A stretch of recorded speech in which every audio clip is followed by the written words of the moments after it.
The wonderful, the fabulous Miss Whitney Edmonds has brought us a great warm-up today. Again, get up out of your seats. This is a chance for you to do some physical acting and not just sit and listen to me talk and talk and talk and talk and talk your ear off. So let's get up, let's do the warm-up with her, and then after we finish class, you can do the warm-up again before you film your self-tape for your homework today.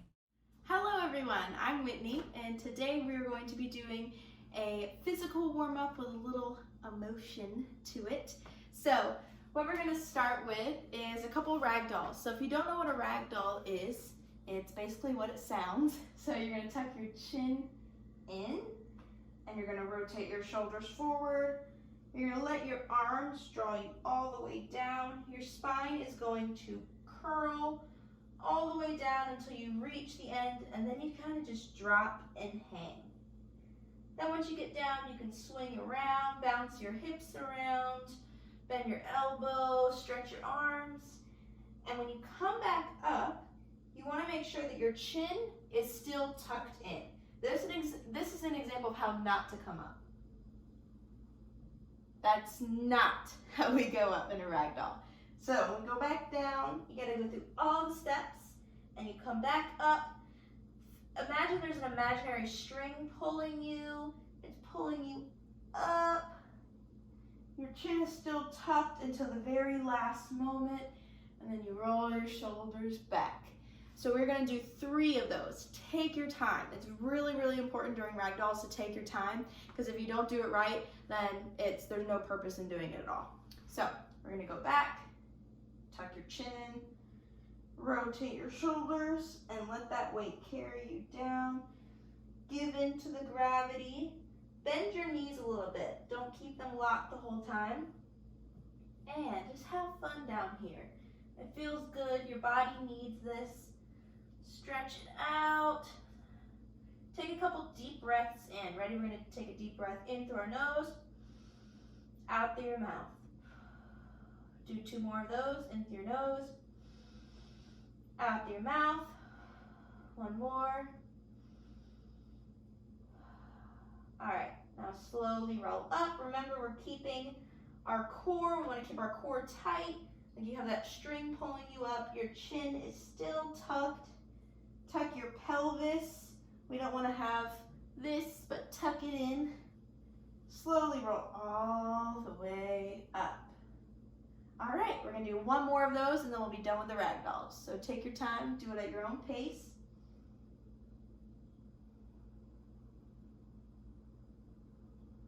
You wanna feel that each vertebrae is going at its own time. Vertebrae by vertebrae, we go down. Every time, you should be getting lower, lower to the ground. Take a deep breath in, and when you breathe out, try to push yourself lower to the ground.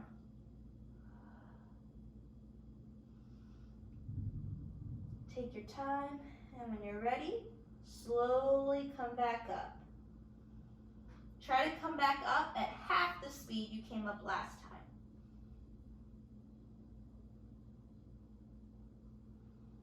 This time when you come up, take a second.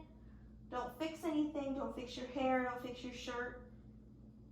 Just stand there. Take a couple deep breaths in and out. 1 more in and out. All right, next, you're gonna do something a little silly. You're gonna take your fists and you're just gonna pat your body gently. You're gonna pat all the way up your arms, pat your arms a couple times all over your arm. Wake your body up, pat your stomach, your legs. Don't punch yourself too hard, you don't want to get bruises, but just a little bit. Just wake yourself up. All right, next, once you do that, just a quick shake it out. So we're gonna do crazy 8s. So that's 1, 2, 3, 4, 5, 6, 7, 8. You do that with each limb. Then you go down to 7, 6, 5, 4, 3, 2, 1. All right, and go.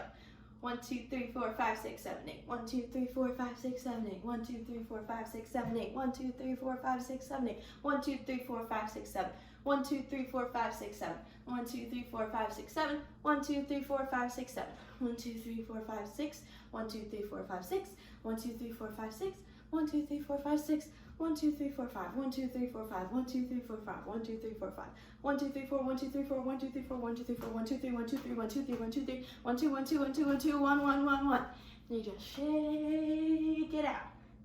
All right, the next thing we're gonna do is expression walking. So what you're gonna do is, in whatever space you have, no matter how big, how small, you're gonna imagine a grid. You have this grid that you can walk on, which means if you've ever seen grid-lined paper, you can only walk on the lines. You make sharp turns, and you can only walk on the grid. With that, you're gonna give yourself a character. So my name is Kevin, and I'm a barista at Starbucks. So I'm gonna walk like how I think Kevin from Starbucks walks.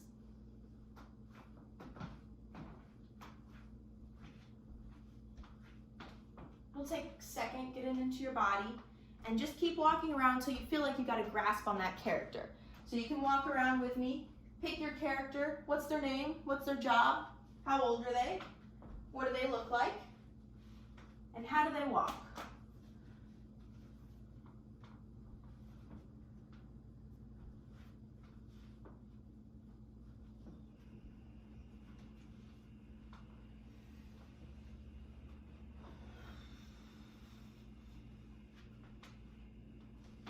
How fast do they walk? What's their pace? Are they a fast walker? Are they a slow walker? Do they have good posture, bad posture?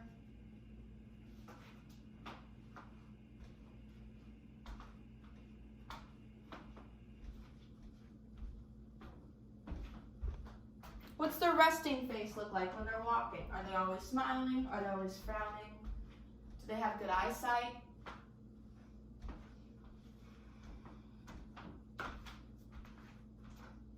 What body part do they lead with? Do they lead with their nose? With their hips? With their elbow?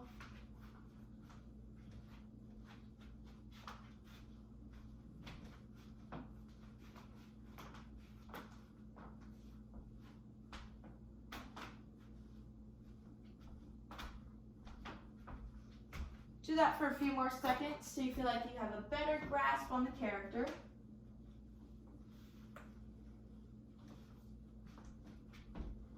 Try some new things out that you haven't.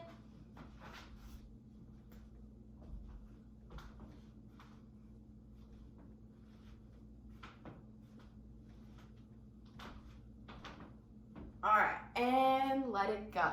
So you can do that a couple times if you want to. If you want to pause it and use a new character, this is always a good warm-up to do. So our last one is we're going to be throwing weight.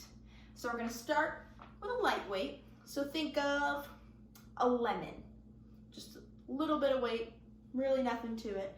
And I just want you to throw it across the room to your friend. Good. Do that a couple times.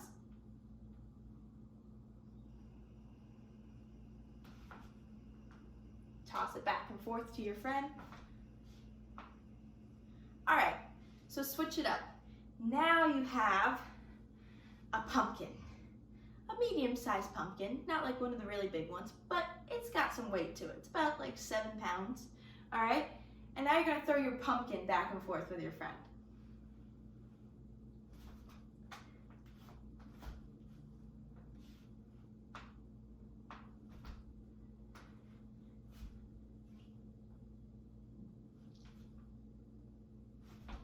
All right, put that to the side.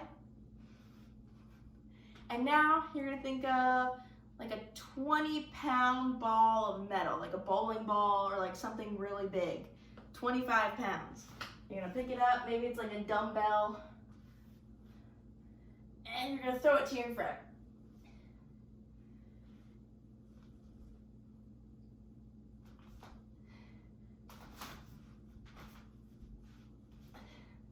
All right, now once you've done that, the last one, think about like a large bag of dog food, like a 50-pound bag of dog food. You're gonna pick it up and throw it across the room.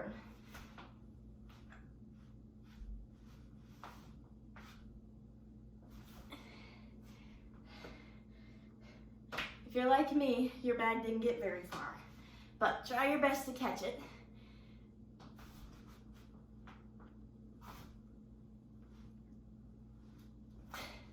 All right, that's enough for that one. So that's it for the warm-up today. I hope you guys feel a little more connected physically with your emotions. And yeah, thank you for being in the warm-up.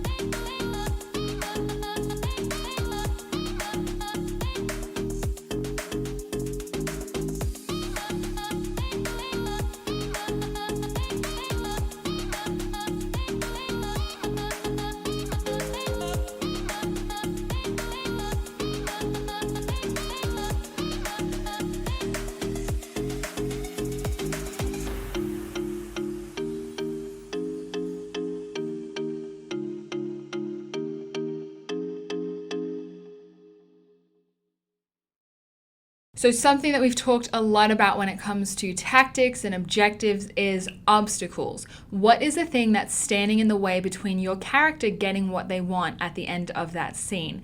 And these obstacles are, like we said in tactics, what creates tension, what creates good drama, good cinema. Objectives can be anything. They can be internal, so something inside you as the character, inside your head, or some sort of flaw that you have.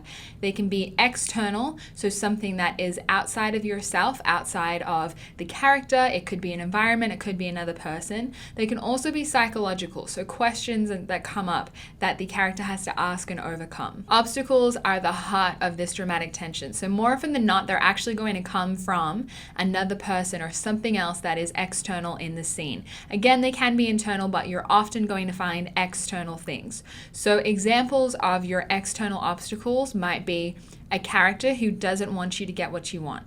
It could be a building or a car that's in the way. If your objective is as simple as to cross the road, well, there are tons of cars that are driving past. Those cars create obstacles, and that's what you're trying to overcome. How are you going to cross the road so that you don't die in that moment when you're being faced by tons of cars just riding back and forth? In Romeo and Juliet, if we were to go and look at that story, we see that Romeo and Juliet just want to be in love, they want to be together, but the obstacle standing in their way is their family and this huge family feud that prevents them from being together. And then the rest of the story comes from, okay, what are they going to do? What will they try? What are their tactics that they're going to try to overcome that obstacle or to go around that obstacle so it doesn't stop them getting their objective? So let's go into a little bit more detail about what each of these three elements of obstacles are.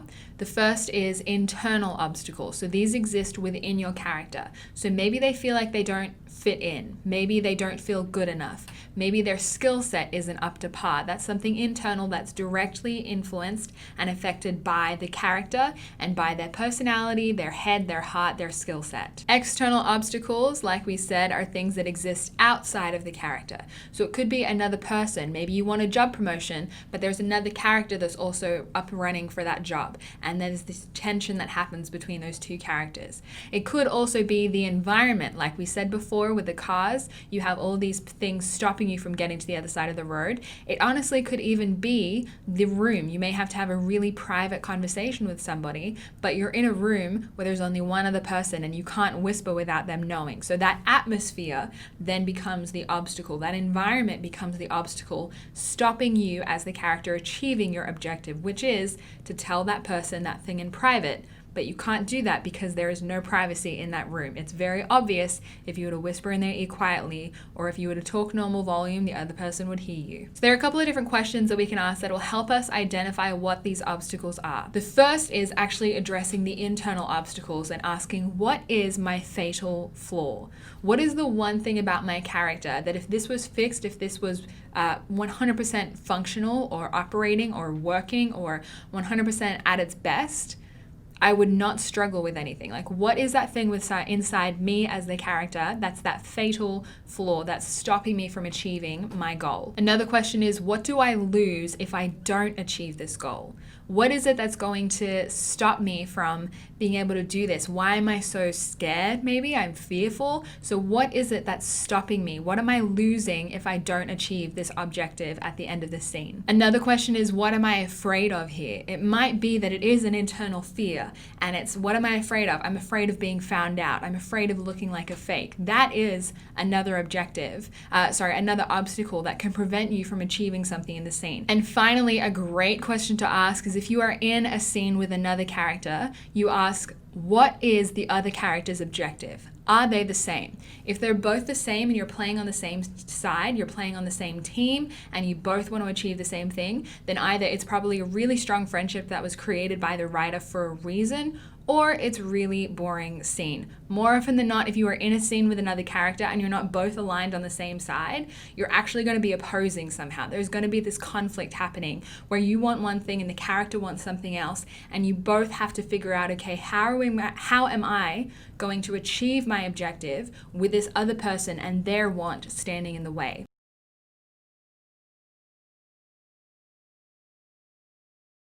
So one of the things that I push all the time with actors, regardless of their age, regardless of their experience, is finding the beats in the script. It's so important to find these beats because they actually tell you the flow of the scene, and they give you a clear opportunity to look at the different sections in a script and identify actions and tactics and objectives for each one, so that you're never just playing the same thing the whole way through. You are a dynamic person who's always changing, always moving, always taking a different approach to get what you want, and that keeps the audience engaged. So what are beats?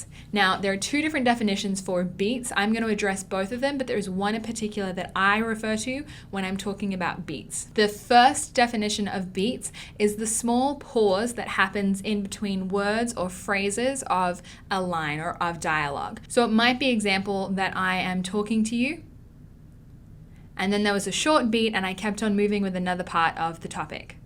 So that little pause in between I'm talking to you and then there was that pause in there can be called a beat. And I do call that a beat. I do address it like that. And most other people will. They'll say, find the beats. Where are the beats? It's that moment of pause in a line where something either changes or you just have a minute to let something sink in, or as the character, you kind of take an internal breath before you continue on with the sentence. The other definition of beats, and this is what we're going to be addressing today, is looking at the change in tone or thought or action of a scene. So a beat is where one action ends and another begins. It's where you go through and you have one kind of objective the whole way and something shifts. Maybe the other character says something, maybe your tactic changes, maybe there's a word in the script that identifies.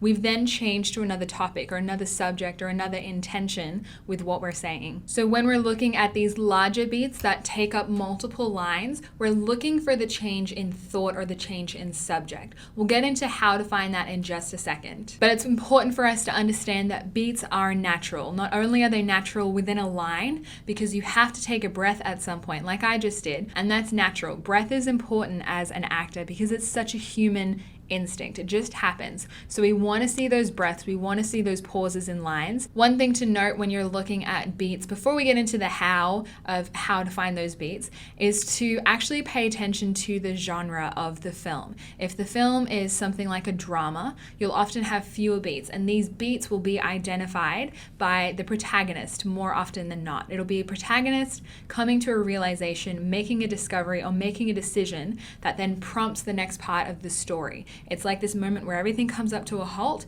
and then it sits for a second and then it continues on. If you're looking at action films, you'll often have a lot more beats and they are very much event driven, event specific. So how do we identify a change in a beat in a script? I'm so glad you asked. You didn't ask the question, but I'm going to answer it for you. So the way that we look at that is we look at the text. We start off by looking at the lines and looking for words that might indicate that something has changed or something has shifted. Words like suddenly or but when or actually. These words are words that suddenly change. I just said suddenly. These are words that change the intention or change the objective or the goal or the focus of the scene. This word might be in the dialogue, or it might be in the action description that you find in the script. It might also be just identified as pause. If there's a pause written in there, that's a really good indication that there is a beat there. You also want to pay attention to the other characters' lines. They might say something that identifies a change in beat. It can happen because of you as a character saying or doing something, but it also can be because another character says or does something. The other way to identify beats, or units of action, sometimes as they are called, is actually to look at your objectives, your obstacles, and your tactics or your action. If something shifts, if your objective is a little different, if your obstacle is no longer an obstacle or something else comes in the way that's bigger, then you know that that is a new beat. If your action or your tactic has to change, if whatever you've been doing partway through that scene no longer works and you change your action, then you know that that is a change of beat. And a good thing to do when you're marking your change of beat is just to grab your pencil and draw a massive line through the script where that change happens, so that you know as you're going through and as you're annotating your script, you're writing stuff down on the edges, in the margins, by your lines, that you know, okay, this is a new section. This is where I need to find a new objective, a new obstacle, a new tactic, or one of the above. Most of them might say the same, but you definitely need to find a new tactic or action to go with that new beat. So one thing that is really important for us as actors is to not indicate a beat with your facial expressions. It's not like, hi, how are you going? Oh, you had a great day? Listen, I need to talk to you. That does not do anything for us. What we need to make sure that we're doing as we're looking at these beats is that the beat actually comes from a change in thought or a change in response in your body, in your soul and your emotion. If we play the truth of that moment and we play that experiencing that change that happens in our head or in our heart, then the beat will naturally come across and it will influence your facial expression. But it's not like I'm going along and I'm saying this and then there's a clear shift and now I'm talking to you and it's different. We need to actually see that process happen. It's not like a clear stop and start. There almost needs to be this blend, this gradient mesh where everything just kind of blends together and we phase into that new beat.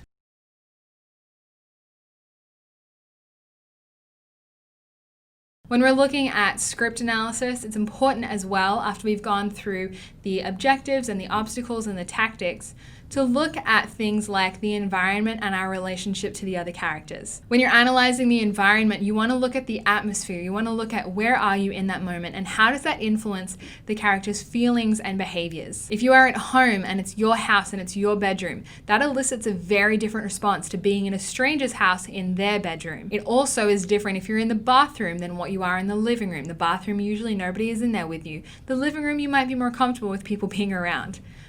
But for example, if you're in the bathroom and somebody else is in there with you, what does that do? That atmosphere, that environment has shifted, it's changed because of the presence of another character. So how does that influence you and what you're saying and what you're doing and how that scene is played? If you are somewhere that is a busy cafe, that requires a totally different energy than somewhere that's like a library or something like a museum where normally talking is not as encouraged as a cafe. When you are on set in a movie or a television show, you often will know exactly where you are, but sometimes when you're given those sides beforehand, and you haven't turned up on set yet, or if it's an audition, you may not be privy to the information of exactly where this is taking place. So it's important that you, as the actor, answer those questions. If it's your house, which room is it in? If it's in a room, where are you in that room? When you're in that room and you're in the corner, how do you feel about sitting in that corner? Are you sitting in your favorite armchair? Is it by the fire? Is it your favorite corner of the room? Or is it the corner by the air conditioning and it's freezing cold and the chair that you're sitting on is super hot and it's uncomfortable? How does the environment, how do the specific details in that environment influence your feelings, influence your emotions, and therefore will influence your performance as the actor? Something just to be aware of when it comes to looking at your surroundings, looking at your space and your environment, is that it's not uncommon in film to actually shoot in front of a green screen. Granted, this might be saved for more experienced actors or people who are on much bigger budget films or who are maybe the action stars or the movie stars, superheroes, but there have been times, I've done it myself, where I'm on a really low budget film or a no budget film, it's an indie film, a student film, and they don't have the ability to get into the space that they would want to shoot. shoot. So we shoot in front of a blue or a green screen. That is a totally different feeling than being in the moment in that space with the environment created there for you. So as the actor, that's important to ground yourself into your given circumstances, to know, okay, this is where I am, this is what's happening, and this is what's surrounding me. And as the actor, to go, okay, here is the rest of the information I'm filling in with my imagination. Maybe I'm here and there's supposed to be like a ton of people dancing behind me at a club. Well, if there's nobody here, I, as the actor, have to 100% believe and commit to the moment that I am dancing and there are 100 people behind me in a club. Or maybe I'm about to be on a battlefield, or maybe I'm walking onto a battlefield after the battle's happened. How is that different from being in front of that green screen? How do you ground yourself in that?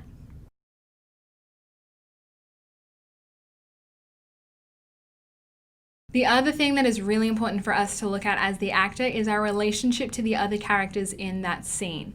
Playing a scene with somebody who is going to be your mother is very different to playing that scene with someone who is a stranger or an enemy or a doctor who you don't have that relationship with.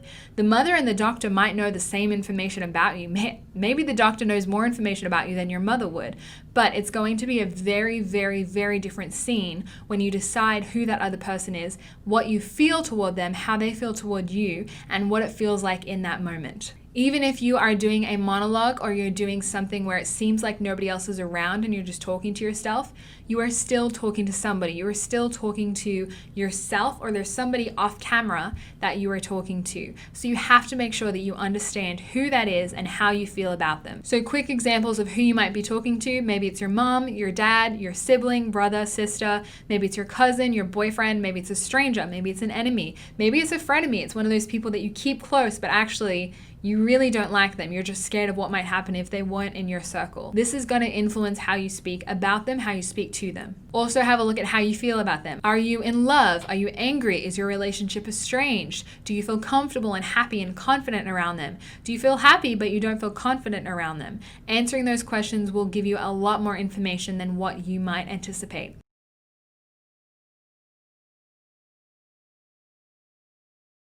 So another aspect of script analysis is actually text analysis. So looking at the text in a script, looking at the directions, looking at the dialogue, looking at the makeup and the craftsmanship of the script, and analyzing it, annotating it, pulling it apart, kind of like it's English class, but to a point where we actually let the script and the text on the page influence how we approach and how we deliver that text. The writer is an artist. Just as much as you are as an actor, the writer is an artist. And they have put in hours and hours and hours of work to make sure that every word on that page is exactly how they want it, exactly where they want it. So our job as actors isn't to go in and be like, that line sucks, I'm gonna change it. Our job as actors is to go in and say, okay, what is it? Why have they written things in such a way that it becomes influential in how we present that? So what we're going to dig into is we dig into things like punctuation. A period is a very different finish to a sentence than a question mark or an exclamation mark. Ask yourself, why is it a period? Why is that so final or finite? An exclamation mark is like exclaiming something. That's why it's called an exclamation mark. But why have they used a period and not an exclamation mark? Or why did they use an exclamation mark at that point in time?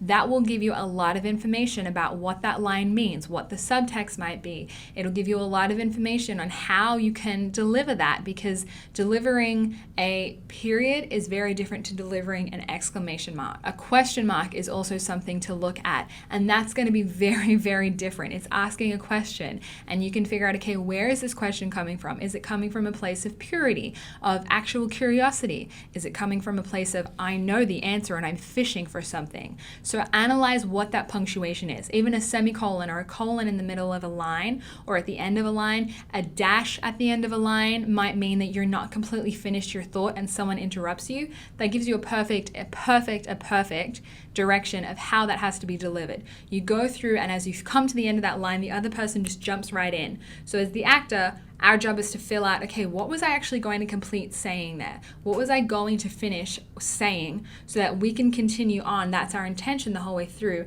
and it's the other actor that stops us. Look at the sentence structure of your lines. Are the sentences long, and are they windy, and are they like eloquent and beautiful, and there's a lot of information in them?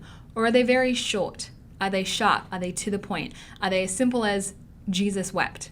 Or are they as long as Jesus let a single tear roll down his face and drip onto his shirt as he cried another tear from the right eye and it dripped onto his shirt? That's very different to Jesus wept.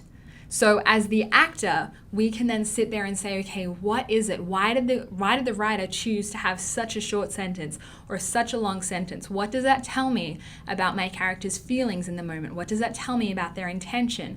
What does that tell me about their response? Why are they responding so short or so long? Is it a simple sentence structure? Is it a complex sentence structure? That's what you as the actor are supposed to figure out and supposed to dive into. It is just like English class. It might be painful, but it's important to do that work. Patterned language is another beautiful example of what you can find in the script. If you think about Shakespeare was written in iambic pentameter, so couplets, so da-da, da-da, da-da, da-da. So you always had that 2 by 2 by 2 by 2, and that's what helps it make sense and flow on. If you think about the musical Hamilton, it's also written in very, very distinct rhythms. And if you were to take the rhythm out of there, you're actually losing a whole lot of the meaning of that script and of those lines, of those lyrics. So it's important for you that as the actor, you understand the pattern of your words. You understand the rhythmic timing of the word. Is it something fast and short and it runs all quickly? Or is it something that's long and slow? Is it a punch and a punch and a punch and a punch? Or is it punch and then it backs off and then it punches, then it backs off? Analyze what that means for you and how does that make you feel? As you're delivering those lines, address physically what's happening in my body. How does the effort of producing those sounds make me feel? Do I feel calm, anxious, excited? Do I feel frustrated? What is it? What feelings are being elicited in this moment that I can dig into and I can actually use? Rely on the text to help you get to that emotional state. Looking at sentence structure, you also have a look at the flow. Does it feel broken? Do the lines feel disjointed? If they feel disjointed, why? Is it that your character is trying to process so many things at once? Is it that they're so mentally checked out that they can't figure out what comes next? Or do they just flow? Is it stream of conscious? Or is it flowing in the way that they've rehearsed this? They know what's coming next. They know what they're going to say. So both of those things will totally determine how you address and how you deliver those lines. As you're reading through your lines, it's really important, whether it's stage or screen, to make sure that you read your lines out loud. You cannot, I will repeat this for the rest of my life, you cannot adequately prepare lines if you're just saying them in your head, because lines are supposed to be delivered out loud. The medium of stage, the medium of screen, the performance of acting is all based in speaking these words out loud. When you have dialogue, they are meant to be spoken. So you need to start rehearsing and practicing by speaking them out loud. As you're speaking them, you're then able to actually address the use of breath. Are these sentences ones that run all together? Do I need to take a big breath at the beginning? At the end, do I feel like I'm out of breath? Well, how does that influence the way I deliver these lines? Am I delivering them so that they're all the same? Or am I kind of pushing up a hill and I'm getting more and more out of breath, but I need to get there before I finish? Or do I have the opportunity to just stop and take my time and to think about what I'm saying and to take a breath and to pause? Does that actually give me a better understanding of what I'm saying? Am I allowing you to see what I'm thinking and feeling? All of those things, when you look at breath, that is what is important. So as you say your lines out loud, not only will it actually teach you the technical skill of how much breath do I need to complete this line or complete this thought, but it also actually helps you analyze and look at, okay, what is the intention behind this? How am I delivering it? Again, physically, breath is so connected to your physical body. Physically, how does this make me feel? And then let those feelings influence your decision and your impulses as an actor. Analyzing the text also means that you look for dominant consonant and vowel sounds. So you actually analyze it almost like you were a musician, or almost like you were a voice actor specifically. You look at what sounds are being created. Where is that coming from in my body? How does that make me feel? Mark them in the text. Have a look. Is there any assonance? Is there any alliteration? Is there any like onomatopoeia? Are you saying sounds that sound like something that you should be hearing? What does that do? If you are saying a lot of sounds, what does that mean for the character? Are they somebody that actually pays attention to how things sound rather than how they look? Vowel sounds are actually what we see when we're feeling a lot of emotion. If you ever listen to a kid get really excited, they don't get really excited with pa. They get really excited with open, wide, o-I-O sounds. Or if somebody is grieving and a mother is grieving for something, or you hear those people that just like cry and scream and just wail, they let sound out. That sound isn't usually a consonant sound. They're not or zzz. They have open, wide sounds. So a lot of open vowel sounds mean that you're emotionally connected to what is going on and you're not afraid to show or express that. If you have a lot of consonant sounds like maybe when your mouth is closed, a b sound, they're quite closed off. It means that it's kind of contained, it's withdrawn, it's pulled back, it's almost just contained in your mouth. You can also have a look at where the sound sits in your mouth. Is it a p or a t or a d where it kind of shoots the air out the front? Or is it a or a g where it's at the back of your mouth? So do you feel forward? Do you feel aggressive? Do you feel like you're attacking? Or do you sit on the back end of that sound? And what does that mean for the character? Are they in a character that attacks and is aggressive? Or are they a character that sits back into those sounds and kind of pulls away from somebody, either for power or in order to protect themselves? It's really important as an actor to identify all of the nouns that are in your dialogue. Go ahead and circle anything that is a noun. And again, a noun is a name of a place or a person or a thing. As you find those nouns, it actually helps you ground your work in something real, something that you can physically see or imaginatively see in your head. So you have these things that ground you to, I know that this is truth. I know that this is a given circumstance. I know that this is something given to me and this will not change. Go ahead and circle all the verbs as well while you're at it. Look at the words that say you're crying, you're running, you're jumping, you're doing something.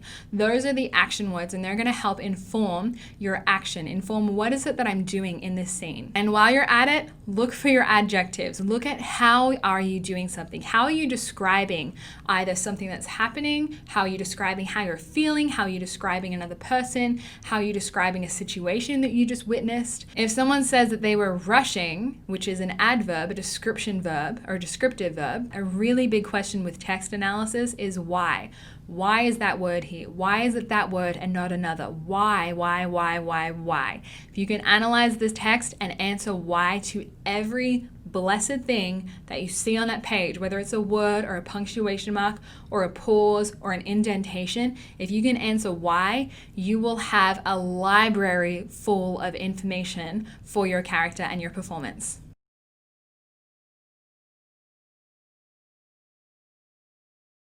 And finally, when you're looking at script analysis, another really important thing is just to look at additional research. Research the time period that the script is taking place in. If it's a period drama, that's very different to a contemporary drama, which is very different to something set in the future. Research the character. If they are a real live person, you have to do research. There is no way that you can perform a character that's a real human without doing research, because we have historical evidence of who they were, what they said, how they said it. So you need to make sure if you're doing something where you're a historical character, you're a real life person, whether contemporary, present, alive today, or someone who lived in the past, you have to do more research into that. You have to understand the nature of the character. If your character is a single mom, look up what single moms experience. Look up what does that mean for me as the character. How is that different to a household where the mom is supported by a husband or by somebody else in the house, whether it's a grandma or whether it's somebody else. If I'm living on my own as the character, what does that tell me that's different to me living with other people or living with roommates? Research the nature of the character, what makes them them. Look at other people's experiences so that it can educate you and your understanding of the script, and it can educate the choices that you're going to make. Also a great idea, particularly with stage plays, but screenplays you can do the same thing, is to research the writer. Who wrote this? Why did they write this? Why did they choose this specific story, this specific script? Why is this character included in this story? So research a lot about the writer and the actual production of the script and how it all came to be. If you're blessed to be a part of the process a little earlier than just turning up to set, you can look at the artistic vision and the direction for this thing. If you're looking at something that is very historical and they want to be absolutely truthful to what period looks like, what that time period looks like, then research that. Research the time period. Research, what does this mean? What are my costumes going to look like? What would I be wearing? What would I be experiencing if I lived then? If you have somebody that's a little bit more artistic or liberal with their understanding and their interpretation of the script, ask them, do you have any specific words? They might say it's like neoclassical, or they might say it's a classical or a modern or a contemporary or an abstract. Research all of those things so you have an understanding of what the artistic overall vision is, and that might actually influence how you choose to play something. The other thing that you absolutely must 100% research are accents. The amount of times that you hear somebody trying to do an accent and failing miserably is ridiculous. If I am watching a performance, especially as an Australian, my ears are tuned to hearing those O sounds. So if I hear somebody on stage and they're speaking an American accent and they're like, yes, please, I'd really like a cheeseburger. Do you want cheese on that? Oh, no. I'm going to hear that no come across very different than an American no. So I also understand and I recognize that those accents are probably terrible just then. But moving on past that terrible example, if you are not willing to research your accents and research and make sure that they're accurate, then I'm sorry, you need to pass that script on to somebody else. Give it a shot, but ask questions. Have somebody that knows that accent well actually help you with it. Listen to the accent all day, every day. Research stuff. Watch stuff on YouTube. You need to practice. You need to make sure that you're doing that well, because that will automatically take the audience out of that moment.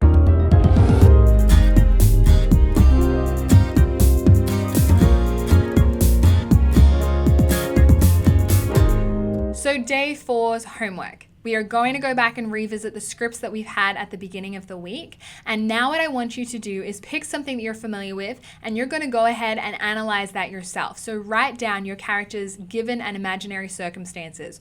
Write down your objectives. Write down your tactics, your actions, your obstacles. Look at the text. What does the text actually, how does that influence your performance? And I want you to film the scene twice for me. Once with one lot of objectives and obstacles and tactics, and focusing on one aspect, and then film it again, kind of pulling out some different elements that you didn't look at the first time. And let's analyze and look at how does that change the choices that we make as an actor. This is a little bit more about the process and less about the end product. I want you to look at, okay, when I look at these 4 or 5 elements in a script and I make this choice, what does that do to my performance? How do I get there in that process? And if I make these choices instead, how does that change things? For me as the actor, the process of getting to that, how is that different? And when you're looking at it on screen, how does that translate different? Again, doesn't have to be perfect. I just want you to sit down with your script to write out your objective, your obstacle, your tactics and action. Look at the given and imaginary circumstances. And as you write all those things down, make choices about what you'll focus on, record the scene once, then change those choices, maybe change your tactics, or maybe change your action, or maybe look at different elements of the text or the script, or inform yourself with more research, and then play the scene again. And I want you to record, what do you notice about your performance, about the process, how you got there, how is it the same or how is it different between those 2 takes?